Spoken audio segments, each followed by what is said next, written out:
blind auditions, mainit ang naging pagsalubong sa dalawang bagong superstar coaches ng The Voice Kids. Let us formally welcome our new superstar coaches, Coach Zach, na-graduate din ng The Voice Kids, Coach Miguel at Coach Paolo of Ben and Ben, na uupo sa kauna-unahang double chair ng The Voice sa Pilipinas. At agad silang nabinyagan sa Bardagulan. We sang Leaves pa. Would you like to sing Leaves with Paolo? Excuse me, please leave us alone. Ang laki ng pintuan! Paano ba namang hindi magkakagulo ang coaches? Umaapaw ang galing ng young talents.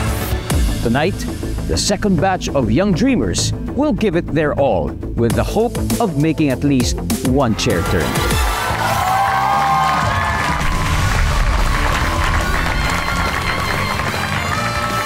Magandang gabi mga kapuso! Ako po si Ding Dong Dantes and you are watching the biggest singing competition in the world, The Voice Kids! Woo! Dito po sa entabladong ito, ang mga pambatong boses ng mga batang Pinoy ang mangingibabaw, mga munting tinig dala ang malalaking pangarap. Ang una nilang dapat makamit, ang mapabilang sa grupo ng mga superstar coaches. Mula kaya yan sa Team Believe ni Billy Crawford. Ang leader ng Project C, Zach Tapudlo. The head of the True Squad, Julian San Jose. At ang mamumuno ng Bencada, Coach Paolo and Coach Miguel of Ben and Ben.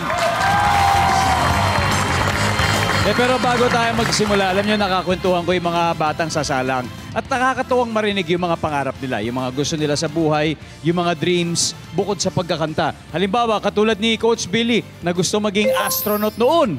Yung mga ganong klase pangarap. Tapos si Coach Julie naman, na gustong maging teacher. Right? Ngayon, ito naman ang gusto nating malaman. Tanungin natin, si Coach Zach, ano ba yung pangarap mo noon bago ka napunta sa pagkanta, Zach? Nung bata ko, I've always wanted to become an architect sana. Oh, wow. Yeah. Architect Zach. I know. Paolo and Miguel. Kuya Dong, nung bata ko gusto ko maging pare. Oh! Kaso nagka-crush kasi ako so sabi ko hindi.